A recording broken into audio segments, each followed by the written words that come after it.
Hi guys, welcome to my YouTube channel. ಇದುವರೆಗೂ ನನ್ನ ಚಾನಲ್ಗೆ ಸಬ್ಸ್ಕ್ರೈಬ್ ಮಾಡ್ಕೊಂಡಿಲ್ಲ ಅಂದರೆ ದಯವಿಟ್ಟು ಸಬ್ಸ್ಕ್ರೈಬ್ ಮಾಡ್ಕೊಳ್ಳಿ ಮತ್ತು ಬೆಲ್ ಐಕಾನ್ ಪ್ರೆಸ್ ಮಾಡಿ ಅಂತ ಕೇಳ್ಕೊತೀನಿ. ನಾನು ಹೊಸ ವಿಡಿಯೋ ಅಪ್ಲೋಡ್ ಮಾಡಿದ ಕೂಡಲೇ ನಿಮಗೆ ನೋಟಿಫಿಕೇಶನ್ ಸಿಗುತ್ತೆ, ಅಪ್ ಟು ಡೇಟ್ ಇನ್ಫಾರ್ಮೇಷನ್ ಇರುತ್ತೆ. ಇನ್ನು ಆಲ್ರೆಡಿ ನನ್ನ ಚಾನಲ್ಗೆ ಸಬ್ಸ್ಕ್ರೈಬ್ ಮಾಡಿಕೊಂಡು ಸಪೋರ್ಟ್ ಮಾಡ್ತಿರೋ ಎಲ್ಲ ಸಬ್ಸ್ಕ್ರೈಬರ್ಸಿಗೂ ಥ್ಯಾಂಕ್ ಯು ಅಂತ ಹೇಳಕ್ಕೆ ಇಷ್ಟಪಡ್ತೀನಿ. ಇವತ್ತು ಅಕ್ಟೋಬರ್ 2024 ತಿಂಗಳ ಭವಿಷ್ಯದ ಸೀರೀಸ್ನ ಕಂಟಿನ್ಯೂ ಮಾಡ್ತಾ ಇದ್ದೀನಿ. ಈಗ ಸಿಂಹ ರಾಶಿಯವರಿಗೆ ಅಕ್ಟೋಬರ್ 2024 ಭವಿಷ್ಯದ ಬಗ್ಗೆ ತಿಳಿಸ್ಕೊಡ್ತಾ ಇದ್ದೀನಿ. ಮೊದಲಿಗೆ ಸೂರ್ಯ ಅಕ್ಟೋಬರ್ 17ನೇ ತಾರೀಕಿನವರೆಗೂ ನಿಮ್ಮ 2ನೇ ಮನೆಯಲ್ಲಿ ಗೋಚಾರ ಮಾಡ್ತಾನೆ. ಇದು ಒಳ್ಳೆಯ ಗೋಚಾರ ಅಲ್ಲ. ಸ್ವಲ್ಪ ಫ್ಯಾಮಿಲಿಯಲ್ಲಿ ಮನಸ್ತಾಪಗಳು ಬರುವ ಸಾಧ್ಯತೆ ಇದೆ. ತಂದೆಯೊಂದಿಗೆ ಮಾತನಾಡುವಾಗ ಎಚ್ಚರಿಕೆಯಿಂದ ಇರಬೇಕು. ನಿಮ್ಮ ಮಾತುಗಳು ತುಂಬ ಅಥಾರಿಟೇಟಿವ್ ಆಗಿ ಕೋಪದಿಂದ ಬರುವಂಥ ಸಾಧ್ಯತೆ ಇದೆ. ಇದರಲ್ಲಿ ಎಚ್ಚರಿಕೆ ವಹಿಸಿ. ಮತ್ತು ಖರ್ಚುಗಳು ಸ್ವಲ್ಪ ಜಾಸ್ತಿ ಆಗುವ ಸಾಧ್ಯತೆ ಇದೆ. ನೀವು ಉಳಿಸಿದ್ದ ಹಣ ಖರ್ಚಾಗುವ ಸಾಧ್ಯತೆ ಇದೆ. ಇನ್ನು 17ರಿಂದ 30ನೇ ತಾರೀಕಿನವರೆಗೂ ನಿಮಗೆ 3ನೇ ಮನೆಯಲ್ಲಿ ಗೋಚಾರ ಮಾಡ್ತಾನೆ ಸೂರ್ಯ. ಇದು ತುಂಬ ಒಳ್ಳೆಯ ಸಮಯ. ನಿಮ್ಮ ಮಾತಿನಿಂದ ಏನು ತಪ್ಪುಗಳಾಗಿತ್ತು ಹಿಂದಿನ ಗೋಚಾರದಲ್ಲಿ, ಅಂದರೆ 17ನೇ ತಾರೀಕಿನವರೆಗೂ, ಅದನ್ನು ಸರಿಪಡಿಸಿಕೊಳ್ಳುವಂಥ ಸಮಯ ಇದು. ನಿಮ್ಮ ಮಾತಿನಲ್ಲಿ ಕಾನ್ಫಿಡೆನ್ಸ್ ಚೆನ್ನಾಗಿರುತ್ತೆ ಮತ್ತು ನಿಮ್ಮ ಮಾತು ಬೇರೆಯವರು ಕೇಳಿಸ್ಕೋಬೇಕು ಅನ್ನೋ ಒಂದು ಮುದ ತರೋ ರೀತಿ ಇರುತ್ತೆ. ಸರ್ಕಾರಿ ಕೆಲಸಗಳೇನಾದರೂ ಪೆಂಡಿಂಗ್ ಇದ್ರೆ ಈ ಸಮಯದಲ್ಲಿ ಆಗುವ ಚಾನ್ಸಸ್ ಇರುತ್ತೆ. ನೀವು ಗವರ್ಮೆಂಟ್ ಎಂಪ್ಲಾಯೀಸ್ ಆಗಿದ್ರೆ ಪ್ರಮೋಷನ್ ಹೈಕು ಏನಾದರೂ ಎಕ್ಸ್ಪೆಕ್ಟ್ ಮಾಡ್ತಾ ಇದ್ರೆ ಆ ಟೈಮಲ್ಲಿ ನೀವಿದ್ರೆ ಫೇವರ್ ಆಗುವ ಚಾನ್ಸಸ್ ಇದೆ ಈ 15 ದಿನದಲ್ಲಿ. ಇನ್ನು ನೆಕ್ಸ್ಟ್ ಬುಧ ನಿಮ್ಮ 2ನೇ ಮನೆಯಲ್ಲಿ ಗೋಚಾರ ಮಾಡ್ತಾನೆ 10ನೇ ತಾರೀಕಿನವರೆಗೂ. ಇದು ಒಳ್ಳೆಯ ಗೋಚಾರ. ಸೊ ಮಾತಿನಲ್ಲಿ ನಿಮಗೆ ಸ್ವಲ್ಪ ಸಮಸ್ಯೆ ಇರೋದು ಖಚಿತ ಸೂರ್ಯನಿಂದ, ಆದರೆ ಬುಧ ಅದನ್ನ ಕಂಟ್ರೋಲ್ ಮಾಡ್ಕೊಳ್ತಾನೆ. ನೀವು ಎಕ್ಸ್ಪ್ಲೇನ್ ಮಾಡ್ತೀರಿ, ನಾನು ಈ ರೀತಿ ಮಾತಾಡಕ್ಕೆ ಪ್ರಯತ್ನ ಮಾಡಲಿಲ್ಲ, ಆ ರೀತಿ ಮಾತಾಡಿದ್ದು ತಪ್ಪಾಗಿ ತಿಳ್ಕೊಬೇಡಿ ಅಂತ ಎಕ್ಸ್ಪ್ಲೇನ್ ಮಾಡುವಂತ ಸಾಧ್ಯತೆ ಇದೆ. ಇದು 10ನೇ ತಾರೀಕಿನವರೆಗೂ. ಆದರೆ 10ರಿಂದ 17ನೇ ತಾರೀಕುವರೆಗೂ ಈ ಬಲ ಕೂಡ ಇರೋದಿಲ್ಲ. ಮಾತಿನಲ್ಲಿ ತುಂಬಾ ಕೇರ್ಫುಲ್ ಇರಬೇಕು. ಇನ್ನು ನೆಕ್ಸ್ಟ್ 10ನೇ ತಾರೀಕಿನಿಂದ 30ನೇ ತಾರೀಕಿನವರೆಗೂ ಬುಧ 3ನೇ ಮನೆಯಲ್ಲಿ ಗೋಚಾರ ಮಾಡ್ತಾನೆ. ಇದು ಒಳ್ಳೆ ಗೋಚಾರ ಅಲ್ಲ. ಒಡ ಹುಟ್ಟಿದವರೊಂದಿಗೆ ಸ್ವಲ್ಪ ಕಿರಿಕಿರಿ ಆಗುವ ಸಾಧ್ಯತೆ ಇದೆ. ದಾಖಲೆ ಪತ್ರಗಳಲ್ಲಿ ವ್ಯತ್ಯಾಸ ಆಗುವ ಸಾಧ್ಯತೆ ಇದೆ. ಏನಾದರೂ ಡಾಕ್ಯುಮೆಂಟೇಶನ್ ವರ್ಕ್ ಇದ್ರೆ ಮತ್ತೊಮ್ಮೆ ಚೆಕ್ ಮಾಡ್ಕೊಳ್ಳಿ. ನೇಮು ಇನಿಷಿಯಲ್ಸು ಏನಾದರೂ ತಪ್ಪಾಗಿ ಪ್ರಿಂಟ್ ಆಗುವ ಸಾಧ್ಯತೆ ಇದೆ. ಅದರಿಂದ ದೊಡ್ಡ ದೊಡ್ಡ ಸಮಸ್ಯೆಗಳಾಗುವ ಸಾಧ್ಯತೆ ಇದೆ. ಸೊ ಡಾಕ್ಯುಮೆಂಟೇಶನ್ ವಿಚಾರದಲ್ಲಿ ಕೇರ್ಫುಲ್ ಆಗಿರಬೇಕು.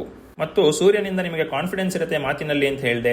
ಓವರ್ ಕಾನ್ಫಿಡೆನ್ಸ್ ಬೇಡ. ಬುಧ 3ನೇ ಮನೆಗೆ ಬಂದಾಗ ಸ್ವಲ್ಪ ಓವರ್ ಕಾನ್ಫಿಡೆನ್ಸ್ ಕೊಡೋದು ಜಾಸ್ತಿ. ಆ ಕಾರಣದಿಂದ ಮಾತಿನಲ್ಲಿ ಸ್ವಲ್ಪ ಎಚ್ಚರಿಕೆ ಇರಲಿ. ಇನ್ನು ಕುಜ ನಿಮಗೆ 20ನೇ ತಾರೀಕಿನವರೆಗೂ 11ನೇ ಮನೆಯಲ್ಲಿ ಒಳ್ಳೆ ಸ್ಥಾನದಲ್ಲಿ ಗೋಚಾರ ಮಾಡ್ತಾನೆ. ಜಮೀನಿನ ವಿಚಾರದಲ್ಲಿ ಒಳ್ಳೆ ಲಾಭ ಇರುತ್ತೆ. ರಿಯಲ್ ಎಸ್ಟೇಟ್ ಉದ್ಯಮಿಗಳಿದ್ರೆ ಲಾಭ ಇರುತ್ತೆ. ಲಾಭ ಚೆನ್ನಾಗಿ ಆಗ್ಬರುತ್ತೆ. ಲಿಟಿಗೇಷನ್ಸ್ ಏನಾದರೂ ಇದ್ರೆ ಸಾಲ್ವ್ ಆಗುತ್ತೆ. ಡಾಕ್ಯುಮೆಂಟೇಶನ್ ಅಲ್ಲಿ ಸಮಸ್ಯೆಗಳಿದ್ರೆ ಸರಿ ಹೋಗುತ್ತೆ. ಆದರೆ 20ನೇ ತಾರೀಕಿನಿಂದ 30ನೇ ತಾರೀಕಿನವರೆಗೂ 12ನೇ ಮನೆಯಲ್ಲಿ ಗೋಚಾರ ಮಾಡ್ತಾನೆ. ಇದು ಒಳ್ಳೆ ಸ್ಥಾನ ಅಲ್ಲ. ಖರ್ಚುಗಳು ಜಾಸ್ತಿ ಆಗತ್ತೆ. ಡಾಕ್ಯುಮೆಂಟೇಶನ್ ಸರಿ ಹೋಗೋ ಸಾಧ್ಯತೆ ಇರುತ್ತೆ. ಲಿಟಿಗೇಷನ್ ಸಾಲ್ವ್ ಆಗೋ ಸಾಧ್ಯತೆ ಇರುತ್ತೆ ಅಂತ ಹೇಳಿದೆ. 11ನೇ ಮನೆಯ ವಿಚಾರದಲ್ಲಿ ಲಿಟಿಗೇಷನ್ ಸಾಲ್ವ್ ಆಗಬೇಕು ಅಂದ್ರೆ ಕಾಂಪ್ರಮೈಸ್ ಅಲ್ಲಿ ಸ್ವಲ್ಪ ನೀವು ಹಣ ಖರ್ಚು ಮಾಡಲೇಬೇಕಾಗತ್ತೆ. ಅದನ್ನ ಖರ್ಚು ಅಂತನಾದ್ರೂ ತಗೊಳ್ಬಹುದು. ಸಾಲ್ವ್ ಆಯ್ತು ಅಂತ ಖುಷಿನಾದ್ರೂ ಪಡ್ಬೋದು. ಅದು ಯಾವ ರೀತಿ ಲಾಭ ಆಗುತ್ತೋ ನಷ್ಟ ಆಗುತ್ತೋ ಅನ್ನೋದ್ರ ಮೇಲೆ ಡಿಪೆಂಡ್ ಆಗುತ್ತೆ. ಬಟ್ ನಿಮಗೆ ಸ್ವಲ್ಪ 20ರಿಂದ 30ನೇ ತಾರೀಕು ಒಳಗಡೆ ಸೆಟಲ್ಮೆಂಟ್ ಆದರೆ ನಷ್ಟ ಆಗುವ ಸಾಧ್ಯತೆ ಇದೆ. ಅಷ್ಟರ ಒಳಗಡೆ ಮಾಡ್ಕೊಂಡ್ರೆ, ಅಂದ್ರೆ 20ನೇ ತಾರೀಕಿನ ಒಳಗಡೆ ಮಾಡ್ಕೊಂಡ್ರೆ ತುಂಬಾ ಉತ್ತಮ ಅಂತ ಹೇಳ್ತೀನಿ. ಇನ್ನು ಶುಕ್ರನ ಗೋಚಾರ ತಿಂಗಳ ಪೂರ್ತಿ ಒಳ್ಳೆ ಫೇವರಬಲ್ ಸ್ಥಾನದಲ್ಲೇ ಇದೆ. ಒಳ್ಳೆ ಸ್ಥಾನದಲ್ಲಿ ಗೋಚಾರ ಮಾಡ್ತಾನೆ 3 ಮತ್ತು 4ನೇ ಮನೆಯಲ್ಲಿ. ನಿಮ್ಮ ಮಾತಲ್ಲಿ ಸ್ವಲ್ಪ ಪರ್ಸ್ಯೂಸಿವ್ ಕೆಪಾಸಿಟಿ ಇರುತ್ತೆ. ನಿಮ್ಮ ಮಾತನ್ನು ಕೇಳುವ ರೀತಿ ಇರುತ್ತೆ. ನಿಮ್ಮ ಮಾತುಗಳು ಮುದವಾಗಿರುತ್ತೆ. ಸೊ ಕನ್ವಿನ್ಸಿಂಗ್ ಕೆಪಾಸಿಟಿ ಇರುತ್ತೆ. ಒಳ್ಳೆ ಸೇಲ್ಸು ಮಾರ್ಕೆಟಿಂಗ್ ಅಲ್ಲಿ ಏನಾರ ಇದ್ರೆ ಚೆನ್ನಾಗಿ ಲಾಭ ಆಗುತ್ತೆ ಈ ತಿಂಗಳು.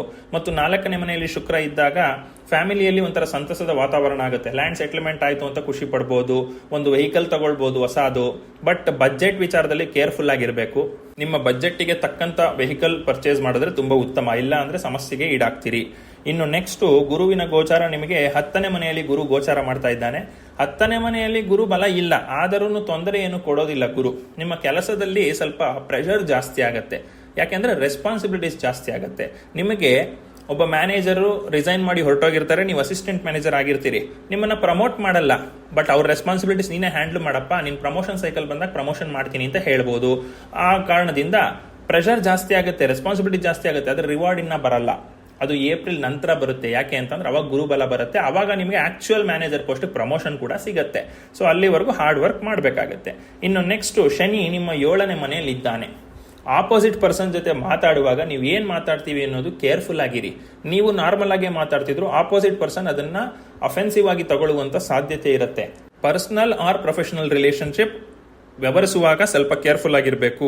ಹೆಂಡತಿ ಜೊತೆಗೆ ಸ್ವಲ್ಪ ವಾಗ್ವಾದ ಆಗುವ ಸಾಧ್ಯತೆ ಇದೆ. ಕೇರ್ಫುಲ್ ಆಗಿರಿ. ಸ್ಟ್ರೆಸ್ ಮಾಡ್ಕೊಳ್ಳೋದು ಅವಶ್ಯಕತೆ ಇಲ್ಲ. ಇನ್ನು ರಾಹು ಕೇತುಗಳೆರಡೂ ನಿಮಗೆ ಒಳ್ಳೆ ಸ್ಥಾನದಲ್ಲಿ ಗೋಚಾರ ಮಾಡ್ತಾ ಇಲ್ಲ. ಒಳ್ಳೆ ಸ್ಥಾನದಲ್ಲಿ ಗೋಚಾರ ಮಾಡಿದ್ರೂ ನಿಮಗೆ ಅಷ್ಟೊಂದು ಒಳ್ಳೆ ರಿಸಲ್ಟ್ಸ್ ಕೊಡಲ್ಲ. ಯಾಕೆಂದ್ರೆ ರಾಹು ಮತ್ತೆ ಕೇತುಗೆ ಸೂರ್ಯನ ಕಂಡ್ರೆ ಆಗೋದಿಲ್ಲ. ಸೊ ಅನೈತಿಕ ಚಟುವಟಿಕೆಗಳಲ್ಲಿ ಏನಾದ್ರೂ ನೀವು ಭಾಗವಹಿಸ್ತಾ ಇದ್ರೆ ತುಂಬಾ ಕೇರ್ಫುಲ್ ಆಗಿರಬೇಕು. ಫಾರ್ ಎಕ್ಸಾಂಪಲ್, ಅನೈತಿಕ ಸಂಬಂಧ ಇದ್ರೆ, ಅನೈತಿಕ ಸಂಬಂಧದ ಸ್ಟಾರ್ಟಿಂಗ್ ಫೇಸ್ ಅಲ್ಲಿ ಇದ್ರೆ ಆ ತರದಲ್ಲಿ ಹುಷಾರಾಗಿರ್ಬೇಕು. ಮತ್ತೆ ಕರಪ್ಷನ್ ಇದ್ರಲ್ಲಿದ್ರೆ, ಗೌರ್ಮೆಂಟ್ ಎಂಪ್ಲಾಯೀಸ್ ಯಾರನ್ನ ಕರಪ್ಷನ್ ಮಾಡ್ತಿದ್ರೆ, ವಿಪರೀತ ಕರಪ್ಷನ್ ಮಾಡ್ತಾ ಇದ್ರೆ, ಕರಪ್ಷನ್ನೇ ತಪ್ಪು, ಬಟ್ ವಿಪರೀತ ನಾರ್ಮಲ್ ಆಗಿ ಕರಪ್ಷನ್ ಮಾಡಿದ್ರೆ ತಪ್ಪಿಲ್ಲ ಅನ್ನೋ ಒಂದು ವಾಡಿಕೆ ಜಗತ್ತಿನಲ್ಲಿದೆ. ಯಾಕಂದ್ರೆ ಎಲ್ಲರೂ ದುಡ್ಡು ತಗೋತಾರೆ. ವಿಪರೀತವಾಗಿ ಅತಿಯಾಸೆ ಪಟ್ಟು ಕರಪ್ಷನ್ ಮಾಡಿದ್ರೆ ಸಿಕ್ಕಾಕೊಳ್ಳೋ ಚಾನ್ಸಸ್ ಇರುತ್ತೆ. ಸೊ ಆ ಕಾರಣದಿಂದ ಕರಪ್ಷನ್ನೇ ಮಾಡದೇ ಇದ್ರೆ ತುಂಬಾ ಉತ್ತಮ. ಮಾಡ್ತಾ ಇದ್ದೀನಿ ಮೀಡಿಯಾಕರ್ ಆಗಿ ಅಂತಂದ್ರೆ ಅತಿ ಹೆಚ್ಚು ಮಾಡಕ್ ಹೋಗ್ಬಿಡಿ, ಸಿಕ್ಕಾಕೊಂಡ್ಬಿಡ್ತೀರಿ. ಇನ್ನು ಕೆಲವು ದಿನಾಂಕಗಳು ಹೇಳ್ತೀನಿ. ಈ ದಿನಾಂಕಗಳಲ್ಲಿ ನೀವು ಏನಾದರೂ ಇಂಪಾರ್ಟೆಂಟ್ ಡಿಸಿಷನ್ ತಗೊಳ್ಬೇಕು ಅಂದ್ರೆ ಅದನ್ನ ಪೋಸ್ಟ್ಪೋನ್ ಮಾಡೋದು ಉತ್ತಮ. ಅಥವಾ ತಗೊಳ್ಳೇಬೇಕು ಅನ್ನೋ ಅನಿವಾರ್ಯ ಇದ್ರೆ ತುಂಬಾ ಯೋಚನೆ ಮಾಡಿ, ಎಲ್ಲಾ ಆಸ್ಪೆಕ್ಟ್ಗಳನ್ನು ಯೋಚನೆ ಮಾಡಿ, ಪರಿಣಾಮಗಳನ್ನು ಲೆಕ್ಕ ಹಾಕಿ ಆಮೇಲೆ ತಗೊಂಡ್ರೆ ಉತ್ತಮ. ಆ ಡೇಟ್ಸ್ ಯಾವುದು ಅಂತಂದ್ರೆ 2ರಿಂದ 4ನೇ ತಾರೀಕು, 7ರಿಂದ 11ನೇ ತಾರೀಕು, 12ರಿಂದ 20ನೇ ತಾರೀಕು, 23ರಿಂದ 26ನೇ ತಾರೀಕು, 28ರಿಂದ 30ನೇ ತಾರೀಕು. ಓವರ್ ಆಲ್ ಆಗಿ ಹೇಳಬೇಕು ಅಂತಂದ್ರೆ ಸಿಂಹ ರಾಶಿಯವರಿಗೆ ಶುಕ್ರ ಬಲ ಚೆನ್ನಾಗಿದೆ, ಅದೃಷ್ಟ ಚೆನ್ನಾಗಿದೆ. ಗೌರ್ಮೆಂಟ್ ಕೆಲಸಗಳಲ್ಲಿ ಸ್ವಲ್ಪ ಅದೃಷ್ಟ ಉಂಟು. ಆದ್ರೆ ಲ್ಯಾಂಡ್ ವಿಚಾರದಲ್ಲೂ ಅದೃಷ್ಟ ಇದೆ. ಆದ್ರೆ ನೀವು ಸ್ವಲ್ಪ ಖರ್ಚಿನ ಬಗ್ಗೆ ಕಾಳಜಿ ಇರಬೇಕು. ಮತ್ತೆ ನಿಮ್ಮ ಮಾತಿನಲ್ಲಿ ಸ್ವಲ್ಪ ಎಚ್ಚರಿಕೆ ಇರಬೇಕು. ಸ್ವಲ್ಪ ವ್ಯವಹಾರದಲ್ಲಿ ಸ್ಕಿಲ್ಡ್ ಆಗಿ ಬಿಹೇವ್ ಮಾಡಿದ್ರೆ ತುಂಬಾ ಉತ್ತಮ. ಏನೋ ಬಂದ್ರೆ ಬರ್ಲಿ ಹೋದ್ರೆ ಹೋಗ್ಲಿ ಅನ್ನೋದು ಮಾಡಬೇಡಿ. ಸ್ವಲ್ಪ ಇಂಟ್ರೆಸ್ಟ್ ತಗೊಂಡು ಮಾಡಿ, ಫೋಕಸ್ ತಗೊಂಡು ಮಾಡಿದ್ರೆ ತುಂಬಾ ಉತ್ತಮ ಅಂತ ಹೇಳ್ಬೋದು. ಇದಿಷ್ಟು ಸಿಂಹ ರಾಶಿಯವರಿಗೆ ಅಕ್ಟೋಬರ್ 2024 ತಿಂಗಳ ಭವಿಷ್ಯ. ಇದು ಜನರಲ್ ಪ್ರೆಡಿಕ್ಷನ್ಸ್ ಆಗಿರುತ್ತೆ. ಯಾವುದೇ ಒಬ್ಬ ವ್ಯಕ್ತಿಯ ಸ್ಪೆಸಿಫಿಕ್ ಜಾತಕಕ್ಕೆ ಪ್ರೆಡಿಕ್ಷನ್ ಮಾಡ್ತಾ ಇಲ್ಲ. ನಿಮ್ಮ ಸ್ಪೆಸಿಫಿಕ್ ಪ್ರೆಡಿಕ್ಷನ್ಸ್ ನಿಮ್ಮ ಜನ್ಮ ಜಾತಕದಲ್ಲಿ ಗ್ರಹಗಳ ಪರಿಸ್ಥಿತಿ ಮೇಲೆ ಡಿಪೆಂಡ್ ಆಗುತ್ತೆ. ಸೊ ನುರಿತ ಜ್ಯೋತಿಷಿ ಹತ್ರ ಅಧ್ಯಯನ ಮಾಡಿಸ್ಕೊಂಡು ಜಾತಕನ ಅದಕ್ಕೆ ಪರಿಹಾರಗಳು ಬೇಕಿದ್ರೆ ಮಾಡ್ಕೊಳ್ಳಿ.